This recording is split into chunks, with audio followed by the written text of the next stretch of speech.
Okay, well, ladies and gentlemen, welcome back. I hope you enjoyed your lunch. It's great to have you with us this afternoon.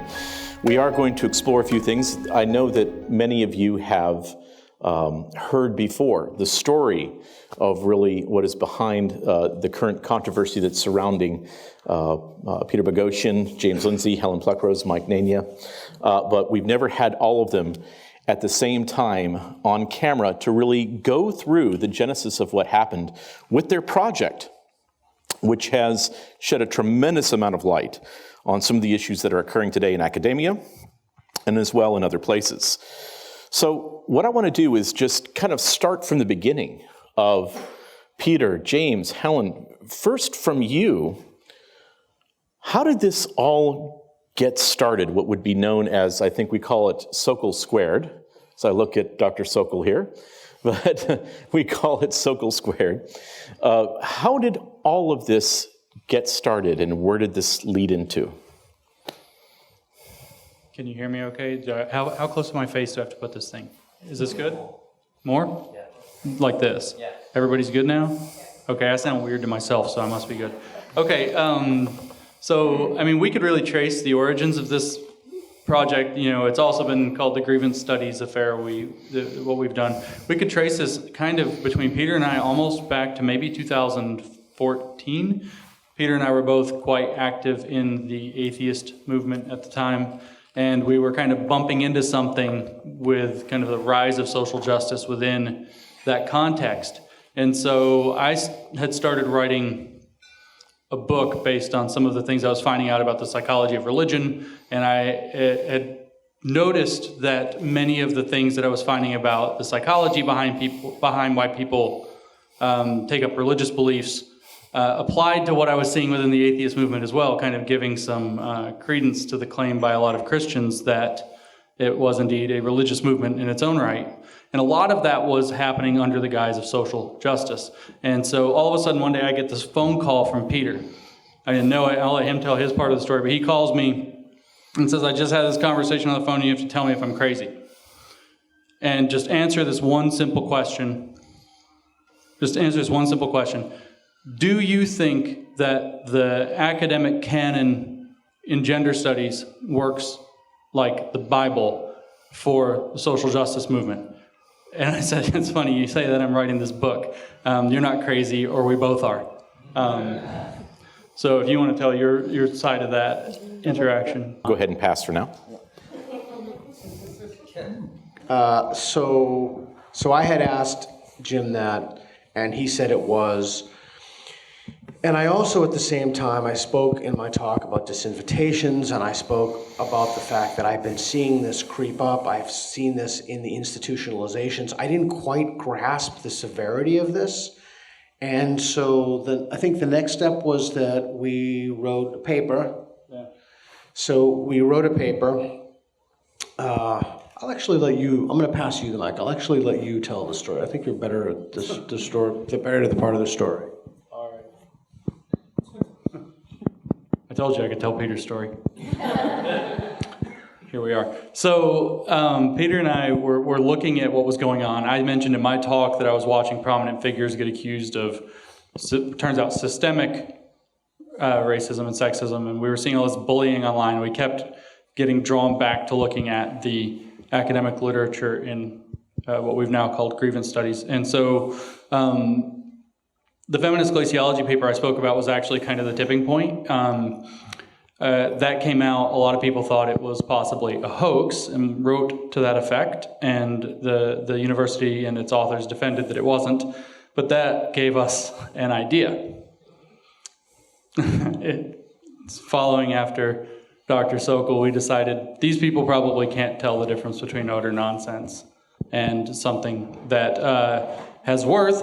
Why don't we write a hoax? So we wrote this paper, The Conceptual Penis as a Social Construct. Is that the one you're mentioning? Yeah. So we just to kind of briefly touch on it, because this was a failure, we wrote this paper to say that penises don't really exist, that they're socially constructed, and they're best thought of as social constructs, but they cause all of our problems, especially climate change. And so we received a heap of criticism. as far as I know, the fairest criticism that was well-deserved came from somebody in this room. We were very grateful. Between him and a couple of other folks, they drew us a roadmap for how to actually make the point we wanted to make, that the idea laundering ultimately was going on within the social justice scholarship. And so we took those criticisms seriously. We wrote down a set of rules that we would follow, high-tier journals, peer-reviewed, the whole list of things that you have to do to really get more than one paper, get as many as you can. So then we set off and said, well, let's do this thing right. And so that was the ultimate genesis of what became known as Sokol Squared, or the Grievance Studies affair. And we started, the conceptual penis came out in May of 2018, 17. My years have all run together, and 17. And it was in August that we started writing the 20 papers that we ended up writing for the Grievance Studies affair. And that testing? Do we have that live yet, guys? Grievance Studies? Fire it back to Peter. Hello? Yes. Test? There we go. Excellent. Thank you. Excellent. And that was 250,000 words we wrote, 20 papers in 10 months. So, Helen, go ahead and... Where did Helen how did she come into the entire affair?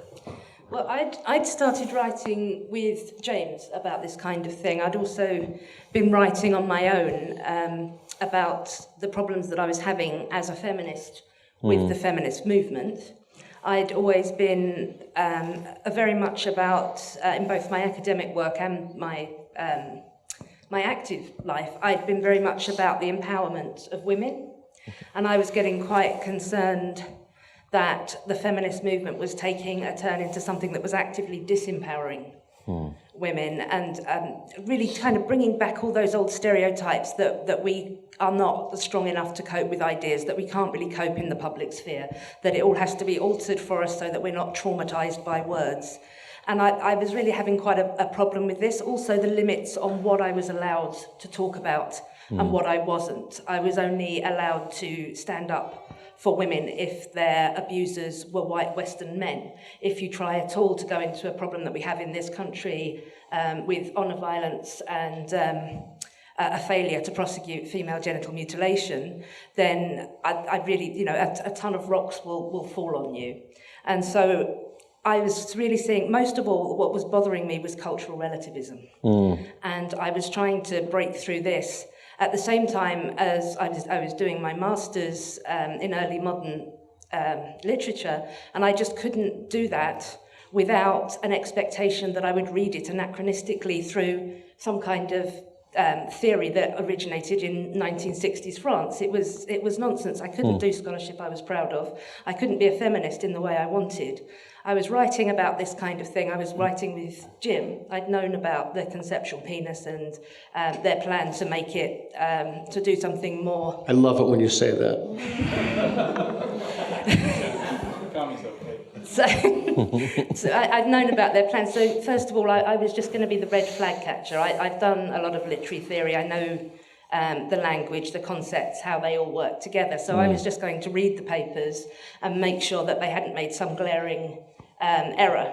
But then my role got more and more, and I was then doing quite a lot of the theoretical stuff, and then I wrote a couple of papers myself, and so it became a sort of full-time thing for all three of us, really. Well, so then Mike, at some point early on, because much of this was captured in a video, he's, of course, Mike makes documentary films, excellent job of it. And he was able to capture really in timeline as this was progressing and so forth. But Mike, when you first came in contact with these folks, what was your first impression of the entire thing? Well, I was over in Australia and I was looking into activism. I became interested in it. It seemed to me that the sheer proliferation of activism of all kinds seemed like a big cultural moment. And so I wanted to try and understand this and potentially make a film about it. And it was a particular kind of activist, the language that a particular kind of activist was using, kind of specialized terminology, things like cisnormativity and the concepts. It seems like they were expanding and contracting certain concepts to serve their ends. Things like redefining racism to be this structural entity rather than the kind of one-to-one discrimination as I'd grown up to understand racism. And so while I was trying to figure out what were these concepts about and where were they coming from, I ended up speaking to a lot of philosophers and statisticians and social scientists and people from within these identity fields, the cultural studies fields. And that, at one point I was put in contact with Pete, who is, let's say, outspoken about his criticism of these fields of inquiry. And over a few conversations and some security checks to see if I was trustworthy with the information of the secret project that they were about to undergo, he brought me in on the project that they were about to start. So I was there from the start. And how was, when you say you were brought into the project, at the initial start of these things, what was your first impression of? Come on now. I've said it before, and it's not quite nice, but I was getting a massive used car salesman vibe from Pete. It was What? But it was just the confidence. It was the confidence he had, and I mean, we're sitting here, so it was justified. But it didn't seem justified to me at that point. In fact, you thought what? I thought it'd be a failure. I thought it seemed like there were two films here. One was a not so interesting short film about career suicide, in which you two failed. You three failed because Helen became more and more central to the project as the time went on. And then the other one was you succeeded, and I have a feature-length, interesting film, and I guess here we are. But it seemed the ideas that you guys were coming up with for papers to submit just seemed way too absurd. And I mean, the default position is to respect academics. So I was respecting these fields and going, I think you guys are missing something, which I guess got chipped away as I started looking further and further into the scholarship myself. Now, what you just said, though, is something that I find is really interesting, is that really this was based upon absurdities.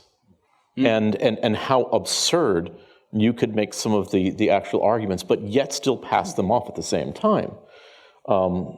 So tell me, what would you say would be the most absurd of the things that the three of you actually had put together? Do you want to say that? Where to start? Is anybody here not familiar with the stuff that we wrote? Because this is about to get adult. So, I mean, probably the most well-known paper that we wrote that was accepted by a journal in high standing, and the journal gave it an award for excellence, was our infamous dog park paper, which claimed that we spent 1,000 hours, or one fake feminist spent 1,000 hours in urban dog parks in Portland, Oregon, examining the genitals of nearly 10,000 dogs and questioning their owners as to their sexual orientations and watching their reactions to when the dogs humped each other to determine something about human rape culture. And that was fairly absurd. And just to add on that, we used as the lens to look at it, we used black feminist criminology. Right. So we concluded that dog parks are petri dishes for canine rape culture and rape condoning spaces, which exist in parallel to human nightclubs.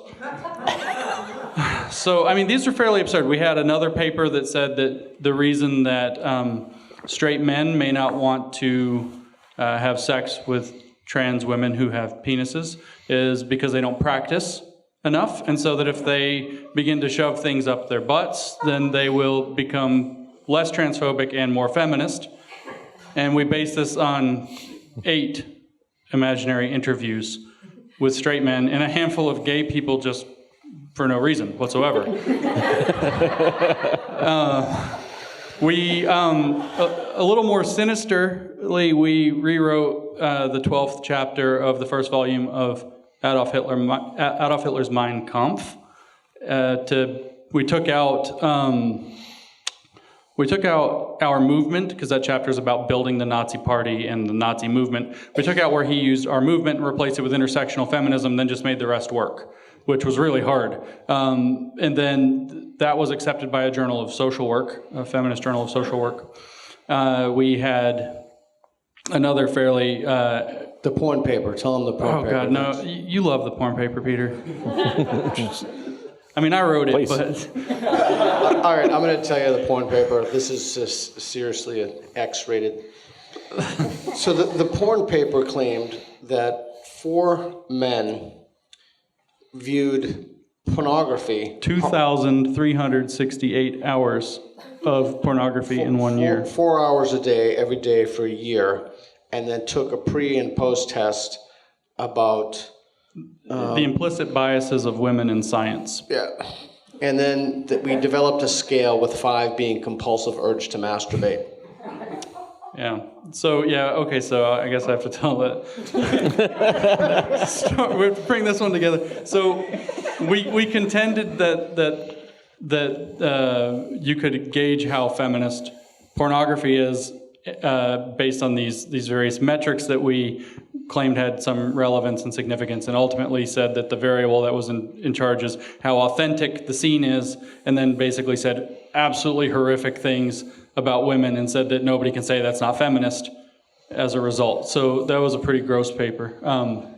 Yeah, so maybe our least absurd, I think, honestly, once you get used to the ideology, the least absurd but probably most horrifying paper we wrote was accepted by the feminist philosophy giant Hypatia, which some of you will have heard of. That paper argued that humor belongs to social justice and social justice only. To use humor outside of social justice is always disparagement. It's an exercise in power to maintain power or put others down. And to use humor to promote social justice, that's okay, that's noble, that's good, that's very important. And for fun, we actually we made that paper about ourselves. We cited the conceptual penis. We cited Dr. Sokol's Transgressing the Boundaries from 95, is that right? 6, right on the cusp. So we cited ourselves in a paper, and we made the best argument from feminist philosophy against the project that we were doing, so that we would put them, there was strategic intent in my book on this one, which was to put them in a double bind, which they can reject their own theory and then criticize us, or they can accept their own theory and say that we understand it. And the title to that paper was When the Joke's on You. And it was as if the joke was on us, Boghossian and Lindsay, for the conceptual penis, but the joke was actually on them for accepting it for publication. Now, would I be correct in saying that when I view the three of you, that in many ways, Helen, if you were to look at this from a medical perspective, is involved in diagnosis, and that James, you would be more involved with the actual surgery? Peter likes to blow things up. Would that be... We don't let Peter in the hospital. I think, that Peter is our visionary. He's the one who gets people excited about things. And a lot of the really most absurd absurdities in our papers do come from Peter, which we then had to make work while cursing him. So, a lot, so much. And I'm really theoretical detail. And lots of it. So if Peter had written all the papers, we would just have mad satire. If I'd written them all, they'd just be standard papers. So Jim is what we call our supercomputer, because he looks at the patterns of how everything is working, what the arguments are coming through, what each thing will show, and he brings it all together and makes it all work. And so we actually have a pattern where we're looking at the right things and we're doing it the right way, and he somehow holds all of that in his mind, which is quite impressive. And then from Mike's perspective, as you're making the documentary film, which really could be made into a 120-part, 1-hour Netflix series, because it continues to go on and on and on. It's never ending in terms of the material. It's as if you have turned into Trey Parker and Matt Stone with South Park, but in reality. Really, when you are creating the documentary, there's so much of it that could be almost termed as satire or as something that's comedic in its elements, but really and truly, it's something that is more of a horror story in many ways at the same time. Well, yeah, I guess so, yeah. So my position, it became pretty clear to me early on that I needed to know as best I can what these guys were studying in order to form a perspective on it, to tell the story. Because otherwise I'm just a conduit for their, like I'd have to take their word for it. I first of all wanted to figure out if they could have been deluded themselves. Yeah. And so in order for me to form my own perspective and to see if what they were saying had any kind of merit or if it was true, I had to study the literature myself. And so over the course of filming, I sort of became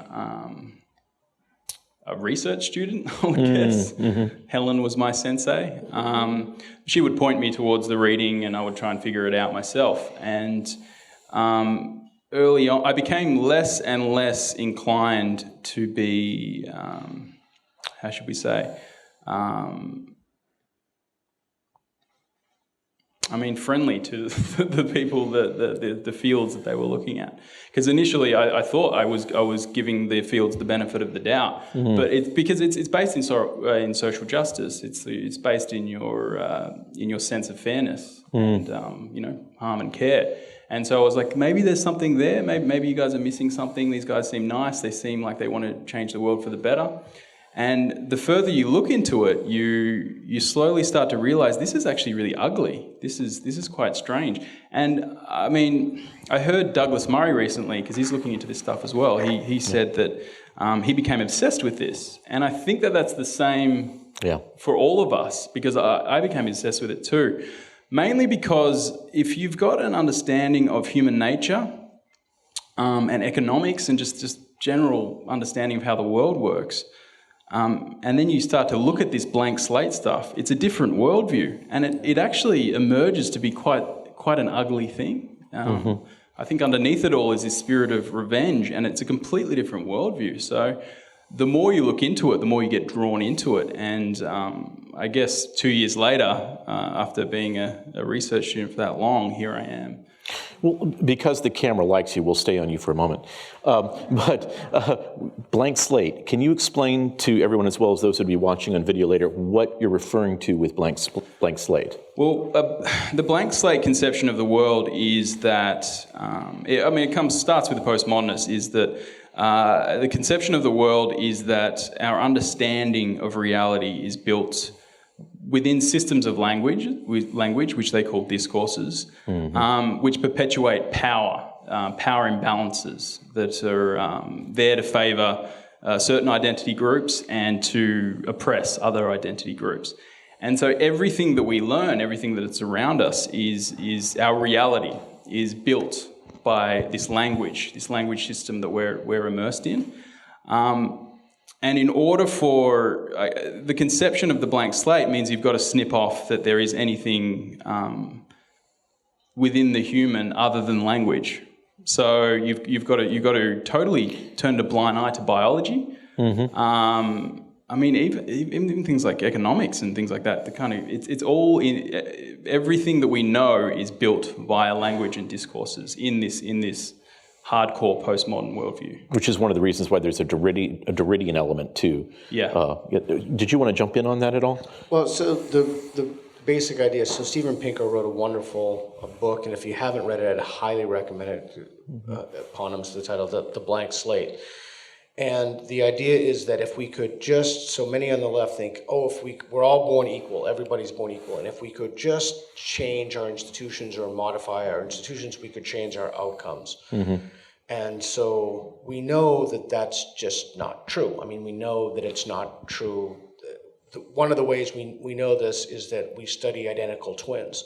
And there have been famous cases like the Malaford twins and such we've studied, and Pinker goes into great detail about that in its book. But a few things you said I want to pick up on. One of the things that's extremely common in this way of thinking, because you're right, to make this worldview cohere, you have to have, for example, biology denialism. Mm-hmm. You have to. or else the worldview just won't stick together. So that's one thing, is the worldview is very internally coherent, even though it doesn't latch on to anything externally. It has an internal coherence to it. And the other thing that you mentioned that I think is worth unpacking a little bit is the difference between, so a lot of these things sound good, and the word you didn't use that I thought was going to come up was equity. Right. So I think we should talk about I talked about inclusion. I think the word equity, it's important to know what that means. You know, most people hear it and they think, oh, it's a financial word, which it is. Or they just think immediate equality, Yeah, but that's not. equity and equality are not the same. Right. And a little question you can ask whenever you hear someone use the word equity and not equality, you can just simply ask them, oh, that's interesting. Why did you use the word equity in that sentence and not equality? All the emails I get from Portland Public Schools, everything I get from Portland, it's all equity. So equity and equality are not synonyms. That you can't substitute one from the other. Equity means to make up for past injustices. Let that sink in for a second. Yeah, it's a heavy thought. So equality means you treat all people equally, all races, all genders, religions, etc. This is not the bedrock, this is not the foundational belief. The foundational belief is equity, kind of remediating past injustices through whatever it is. And I think it was Sandra Day O'Connor's quip about, you know, how many Supreme Court justices should there be? Well, equality you can't really have equality since there's 9, but if there were 10, it would be 5 and 5. But equity is, well, since there haven't been that many female justices in the past, we have to have 9 female justices. So that's an example of how equity would manifest. Jim? Yeah, just so we don't get burned for that, that was actually Ruth Bader Ginsburg. And the joke that she made was that she was asked how many Supreme Court justices would indicate that we have equality, and she said 9. And, you know, we should think that equality means that it doesn't matter. Man, woman, okay, whatever. Who cares? Good for you. You're a Supreme Court justice. But, you know, this is 240 years or whatever of American history we now have to make up for all male justices until quite recently. And so the idea of, like Pete said, the idea of equity, the exact quote from one of the very early papers, if I recall it, is that equality means that citizen A is equal to citizen B. Equity means that shares are adjusted so that citizen A is made equal to citizen B. So is the question then, if we're talking about to try to undo the injustices and the oppressions of the past, is the question then that we need to oppress and do injustices to those that we are claiming are the ones who are doing the oppressing and the injustices historically? That is what is justified when there's this kind of idea of reparations in a sort of practical way. Yes, there you can see arguments for practical discrimination, but what I'm more concerned about is on the level of ideas. It's on the level of discourses. So this is what interests me, and I am very concerned about how they're trying to shift the balance is actually affecting women and racial minorities. If we are going to argue, if we're going to come down to knowledge and blank slates, when it comes to men and women, there is always this assumption that men are the default. If women are not doing exactly the same things as men in exactly the same numbers, it's because they're still either not doing things properly or there is discrimination. Now, there might be discrimination, and if there is, we should find it, we should stop it. But until we can actually accept that women are dominating in psychology, in publishing, in medicine now, in education, and we can accept that these are actually pretty important roles for society. We don't have to prescribe roles, but if there are different balances in different areas, it's not necessarily the men who are getting it right. Mm-hmm. And I'm particularly worried as well with the whole decolonize thing, and I keep trying to go to meetings, to forums to talk about this, because this is a horrendous idea. It's not when we need to get a greater variety of texts in from people from different parts of the world. That's great, let's have that. But what we're seeing a lot of is this idea that science and reason and liberalism are white Western male constructs. So this is what was called Orientalism, when Edward Said pointed out with a lot of justice that the West was constructing itself as scientific, rational, humane, in contradiction to a barbaric East. He wanted to challenge that. Now what we're seeing, to quite a great extent, is still the claim that science and reason belongs to white Western men, but now we're supposed to privilege the magic and superstition that's being ascribed to the East as a kind of alternative knowledge. And this is incredibly racist, and particularly in this country when we are reliant on attracting doctors, engineers and scientists from India, Pakistan and Nigeria. We don't want to be telling them that science is a male white Western thing. It's horrible, and this isn't seen. People are not recognising how this kind of supposedly anti-racist, anti-sexist discourse is perpetuating stereotypes and limiting people. Assigning oppression to progress. Yeah.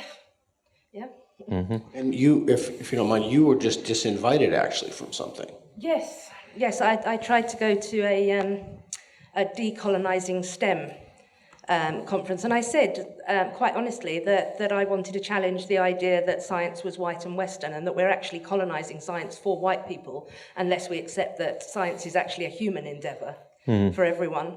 I said which scholars I would cite, and they, first of all, they accepted me. Then I think they read my application a bit more carefully and saw who I was, and then I was disinvited because there was a need to consider the safety of the other attendees. That they would be rendered unsafe if I pointed out that saying science was white and Western is actually a bit racist. You had used some examples in one of your past talks that you had at Portland State University in regards to the logical outcomes, of what has happened with, let's say, giving some credence to, let's say, phrenology or other concepts such as that. Could you address some of that, I think, James or Pete, either one of you?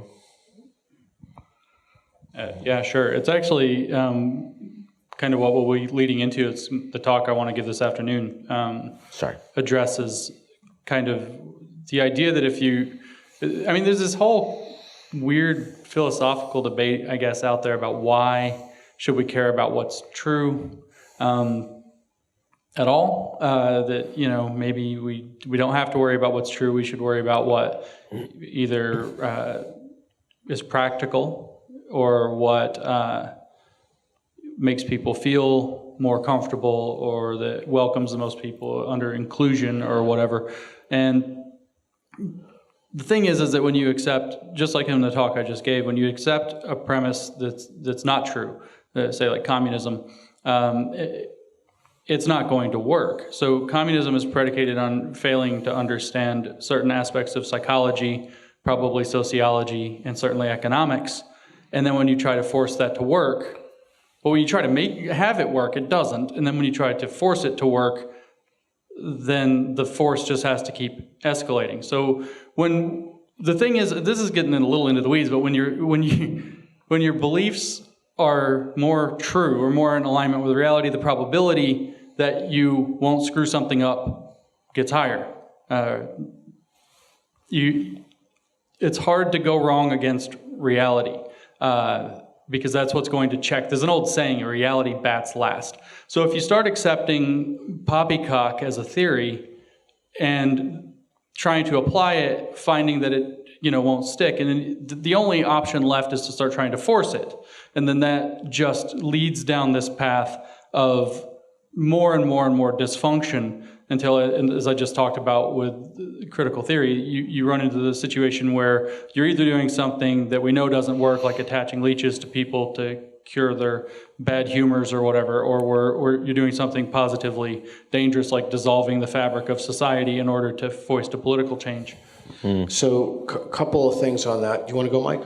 Yeah, I just wanted to say something that Helen has noticed within the literature is this forcing within the scholarship. There's a series around 2010, you were saying, and you've been showing me some of the papers, that there's kind of this defensive front in the scholarship, these Kafka traps from Robin DiAngelo and Alison Bailey, that are forcing the ideas out into the public. I was wondering, you refer to it as a reification of the postmodern ideas. Mm-hmm.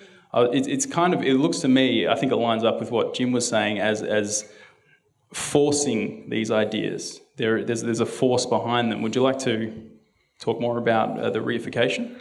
Take that. Take mine. Yeah. Yeah, I think in the last few years we have seen attempts to sort of shut down any form of criticism. So we've seen the one that we were talking about earlier that Douglas Murray has pointed out, where if you are a black person or a gay person who doesn't agree with the theories that are meant to represent your view, then you actually stop being black or gay. You are not officially part of that group. And so because we're looking at discourses, much more than individuals or groups, there is this ability to blame people, no matter what their identity is, for speaking into the wrong discourse, but still seem to be defending that group. And there is, with Barbara Applebaum, Alison Bailey, Robin DiAngelo, as Mike just brought up, they've all found different ways in which to understand disagreement as proving their case. So for Alison Bailey, anything, she says you are allowed to disagree, but that's not just denial. You can disagree in the form of saying that you're confused and asking for more information. That's not... and for Alison Bailey, there's privilege-preserving epistemic pushback. So if somebody questions anything she's saying in her philosophy class, she is teaching her class how to recognize it as a way to preserve their own privilege. She says in her essay on this, Tracking Privilege, Preserving Epistemic Pushback, that the class is taught to recognize powerful discourses that are being spoken to and not whether or not something is true. And so the examples that she gives was a man pointing out that men can also sometimes be victims of domestic violence, and a woman wanting to use the N-word in order to criticize it. This was both just pushback, that they weren't allowed. You've got to shut it down. It does psychological harm. And of course we see that in white fragility as well. There isn't an option left for white people, or even for people of colour, to argue with any of this. Mike, go ahead, I'm sorry. Yeah, I was just saying Jim has a background in studying religions and cult-like behaviours. Okay, and you said something interesting about when a cult-like or religious system is proved to be untrue, then there's a lot of gymnastics that has to happen to then prove it true. I wonder if you want to go through that. Yeah, I can. So some of you will probably have heard of Leon Festinger. He was a psychologist, I believe, that was studying in the 50s to kind of place him. I could be off by a decade. And he was really interested in cult behavior. And so he and a colleague infiltrated some UFO cult and became members, and were making notes about what they're observing. And this was one of those UFO cults that believed that the UFO was coming and was going to destroy humanity and take them into the spaceship for their faith. And they had a specific date that the UFO was coming. So this was a good test case because they'd be able to look and see what happened when the UFO didn't show up. It turns out the UFO didn't show up, by the way. It never came. So this was really interesting because the idea that, common sense would tell you is that once that occurs, the UFO doesn't show up, the massive disconfirmation is there. Pretty much everybody in the cult is just going to bail. They're like, whoops, we were wrong.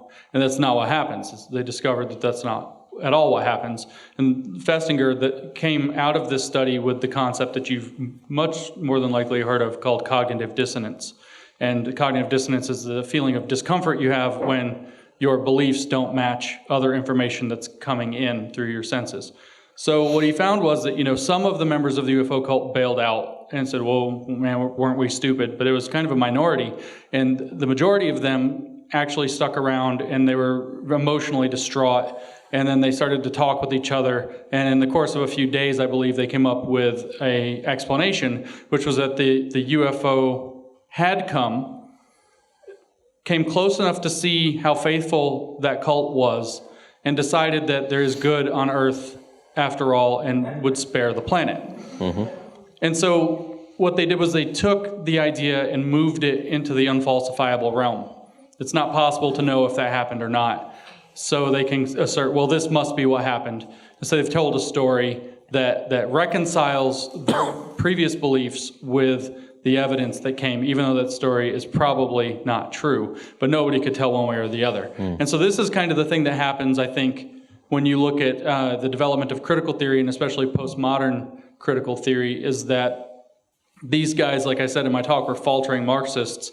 Marx had made some pretty specific predictions about how capitalism would lead to its own demise, that the revolution would create itself. That wasn't happening. So if you want to think of Marxism as kind of in parallel to this cult, the reality that the information from reality wasn't lining up with that. And so a natural human tendency is to then make that idea more diffuse, to make it spiritual or to push it out into some unfalsifiable realm. So then you had the postmodernists and you had the critical theorists saying, oh, it's because we're fed all of these images, we're given false consciousness, we can't trust our own thoughts, we can't trust our own beliefs.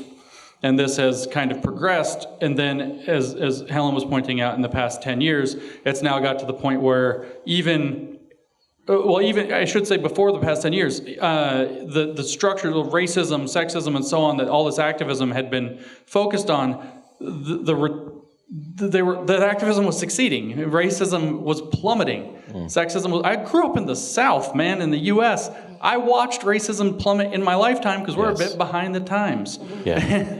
I watched it. And so when the evidence is saying that, this problem is no longer really a problem, with Marxism, you could say it was that the economic conditions were not producing the revolution naturally. This begged for an explanation among people who didn't want to let it go. So they start coming up with these more rarefied and nebulous, almost spiritual explanations like, well, racism is systemic. It's hidden in this system that's beneath the surface and it's just wearing a nice mask.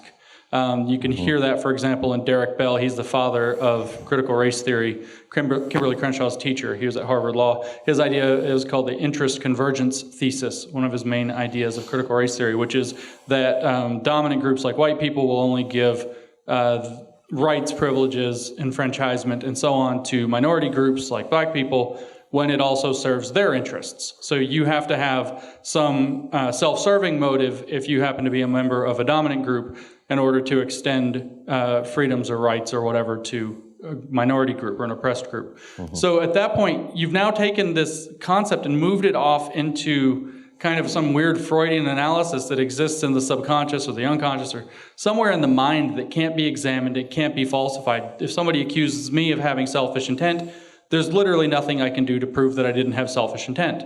And so you kind of can track the same idea that Festinger was watching with the UFO cult, directing the change in thought from Marxism to critical theory to postmodernism into what we have gone on, as Helen explained, to call applied postmodernism, and now this reified postmodernism, to where at this point it's all built out of, as we've called, Kafka traps, where any form of disagreement or going away from it or refusal to agree, or refusal to positively agree and act on its behalf is taken as proof of your complicity. As I said, there is no being neutral. So if you're not actively acting against racism or actively acting on behalf of social justice, then you are complicit in the oppressive status quo and you are a oppressor. So it's just moved further and further away from being tethered to reality and more into the realm of motivations and psychological explanations that can't be falsified, that can't be tested, that can't be checked. And I think it's because they're banging their theory against reality and it's just not working. So in essence, that you're not going to be part of the revolution if you do not participate in some way or agree to that these things are true or whatever the case may be. You must be an ally. Yeah, they demand positive, what do they call it? Positive affirmation, yeah, positive affirmation. So you can't just say, well, social justice, all right, whatever, it can do its thing. You must say, I am for social justice, which is a lifelong commitment to soul searching and whatnot. You have to positively insist, here are all of the ways that I am committed to diversity, equity, and inclusion. You have to write those statements in many places to get jobs. They're not always used as political litmus tests, but they can be. But you have to write, this is what I'm doing, this is how I'm part of your cause. As the literature says again and again, there is no neutral. You're either with us or you're against us. I would probably say that we would want to wait until this this evening's panel before we get into the reductio ad absurdum side of things, because we'll have Andrew Doyle with us at that point, Titania McGrath, if you're familiar, but to really understand whether from the time that this project had started many years ago, several years ago, how absurd it's actually come, how it has not just jumped the shark, but it's jumped the ocean, and where so many of the things that actually have been created by your project are so far behind in terms of really how far this could get pushed, that it continues to, the envelope gets pushed and pushed and pushed, it seems like every few months. But I would say let's try to save that a bit towards later. But just some closing statements here before we move on to Dr. Lindsay's talk here in just a few minutes. Any last words here? We'll start with Pete. So, a couple of things that I was thinking about when you were talking about your phrenology idea, and then James spoke about how people, there really is a denigration of objective truth. But what's weird to me is that the same people who denigrate objective truth, if they were in a bank and they wanted to get change and someone gave them less change, they wouldn't be denigrating objective truth.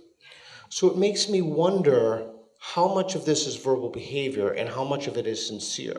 When they're sick, or if you take it off of them, if their kid falls down the stairs, do they call the witch doctor? Or do they go to the hospital? So I wonder how much of this is virtue signaling for other people. And I want to say very clearly, in no uncertain terms, you asked about phrenology, which is the feeling of the bumps on the head. I don't think that this is, let me put it this way. For me, this is not a political issue, although it's been it infects and metastasizes. It's like it has parasitized our political systems, and look at the Democratic candidates, et cetera. But for me, this is just about how people come to knowledge. And if you had a bunch of conservatives running around in any system, but just say the university system, advocating phrenology, if I point that out, that doesn't make me a liberal. Right. That just makes me someone who doesn't think there's sufficient evidence to warrant phrenology. Right. But in the same sense, if a bunch of liberals are running around claiming phrenology, and then, we feel the bumps on your skull, and then you get a scholarship, or you have to go over here, that doesn't make me a conservative. Right. That just makes me someone who thinks that this is insane. Right. And I think that's a key issue. And, I talked about my talk, like, how do you protect yourself? What are the prophylactic mechanisms to avoid those ideas from really being sincerely examined? And I think that's important as we move forward, that even though for these folks this is almost exclusively knowledge is political, I think that we need to take a step back and we need to look at, even if we agree with the conclusions, we need to look at what are the methods that they're using. Mm-hmm. And if you agree with someone's conclusion, that doesn't give them license to make stuff up. Right. Right. Helen? I'd just like to wrap up by saying one important thing to understand when we're criticizing social justice methods of looking at bias, attitude, language. This isn't to say that there isn't anything of interest in bias, attitude, or language.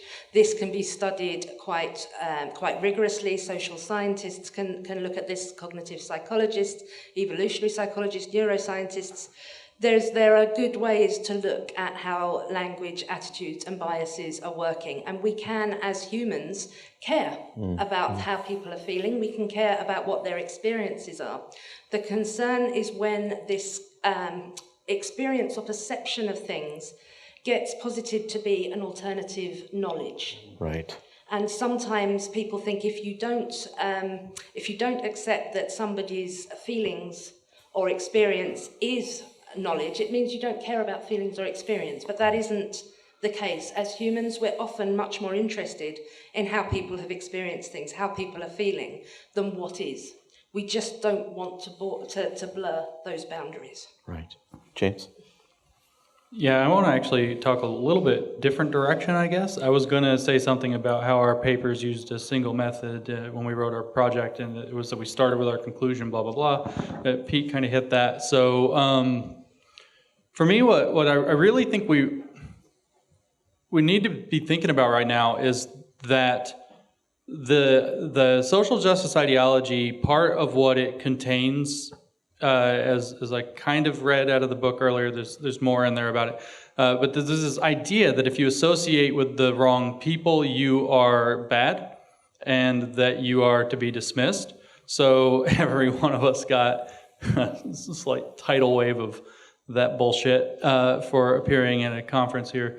Mr. O'Fallon, who apparently is conservative of some stripe, and he's certainly a Christian, and somehow we're atheists, and somehow that turned into like we're not allowed to be friends. Right, not allowed to talk together. We just can't be friends. That's what we're told constantly. How can you be friends with those guys? How can you be tools for the right? How can you be adjacent to the right? How can you be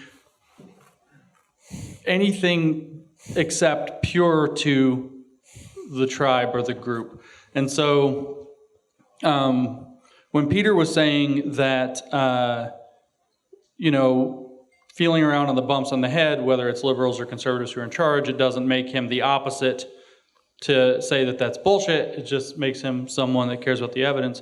Under certain paradigms, what that makes him actually is a heretic. And that's sort of what we're seeing, is that people are being accused of being heretics for spending time with the wrong people, for saying the wrong things, for having friends that don't have the right beliefs. And frankly, I'm sick of it. Yeah.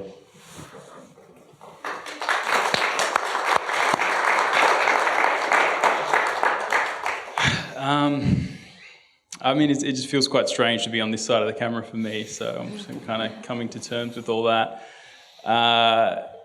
I've noticed over the course of being here and speaking and actually talking instead of speaking through my images and editing, that I have somehow inadvertently become an activist that defends people's rights to not be an activist. Yeah.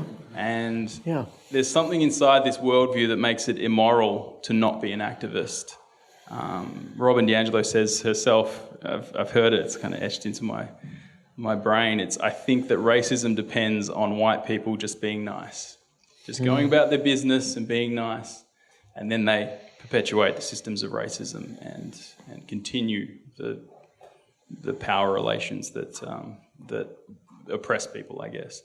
And so this thought, I think, is spreading further and further that it is immoral to not be an activist. Right.